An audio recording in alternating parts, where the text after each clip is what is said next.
இந்திய கிரிக்கெட்டோட ஒரு லெஜெண்டரி பிளேயர்னே சொல்லலாம் பார்த்திங்கன்னா ரோஹித் சர்மா.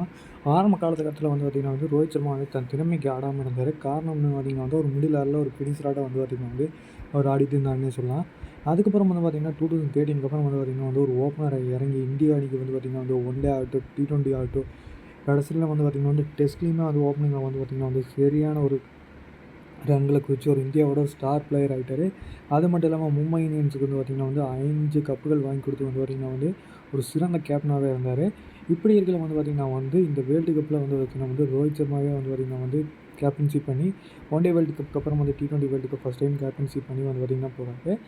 அவர் பார்த்திங்கன்னா ரோஹித் சர்மா 2007 பார்த்திங்கன்னா நடந்த எல்லா T20 வேர்ல்டு கப்லையுமே பார்த்திங்கன்னா ரோஹித் சர்மா இருக்கிறார். ரோஹித் சர்மாவோட யூனிகோட் ரெக்கார்டு என்னன்னா first Indian batter to score 100 T20 cricket அப்படிங்கிற மாதிரி பார்த்திங்கன்னா அவர் தான் ஃபஸ்ட்டு சைடு மிஸ்டேக்களுக்கு பார்த்திங்கன்னா ஒரு T20 செஞ்சுரி அடித்து இந்தியாவையும் பார்த்திங்கன்னா திரும்பி பார்க்க வச்சார். அது மட்டும் இல்லாமல் பார்த்திங்கன்னா ரோஹித் சர்மா பார்த்திங்கன்னா 2007 வேர்ல்டு கப்லையும் ஆகிருக்காரு. 9, 10 இல்லை 12, 14 அதுக்கப்புறம் பார்த்திங்கன்னா 16 வேர்ல்டு கப்பு, அதுக்கப்புறம் பார்த்திங்கன்னா 21 வேர்ல்டு கப்பில் வைஸ் கேப்டனாகவும், அதே மாதிரி 22 வேர்ல்டு கப்பில் வைஸ் கேப்டனாகவும் இப்போ ஒரு கேப்டனாகவே பார்த்திங்கன்னா ரோஹித் சர்மா போயிட்டு இருக்கிறாருன்னே சொல்லலாம்.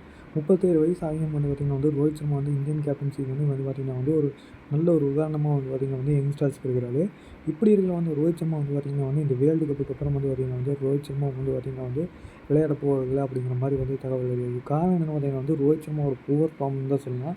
எந்த ஒரு ஐபிஎல் போட்டியிலுமே பார்த்திங்கன்னா அவர் நல்லாவே பர்ஃபார்மன்ஸ் பண்ணதில்லை கடைசி ஒரு சில போட்டிகளாகவே. அது மட்டும் இல்லாமல் இந்தியா அணிக்கே பார்த்திங்கன்னா ஒரு 3 மேட்ச் நடந்தால் 1 மேட்ச் அடிப்பார், 2 மேட்ச் அடிக்க மாட்டார். இப்படியே ரோஹித் சர்மா அவரோட ஃபார்மை கண்டினியூ பண்ணிட்டு இருக்காரு. இதனாலே பார்த்திங்கன்னா ரோஹித் சர்மா கேப்டன்ஷிப் பண்ண போகிறாராங்கிறது இந்த T20 வேர்ல்டு கப் அப்புறம் தான் தெரியும். ரோஹித் சர்மா நல்லா மெயின்டைன் பண்ணால் தான் இந்த T20 வேர்ல்டு கப் ரோஹித் சர்மாவுக்கு இந்திய அணியில் இடம் கிடைக்கும்.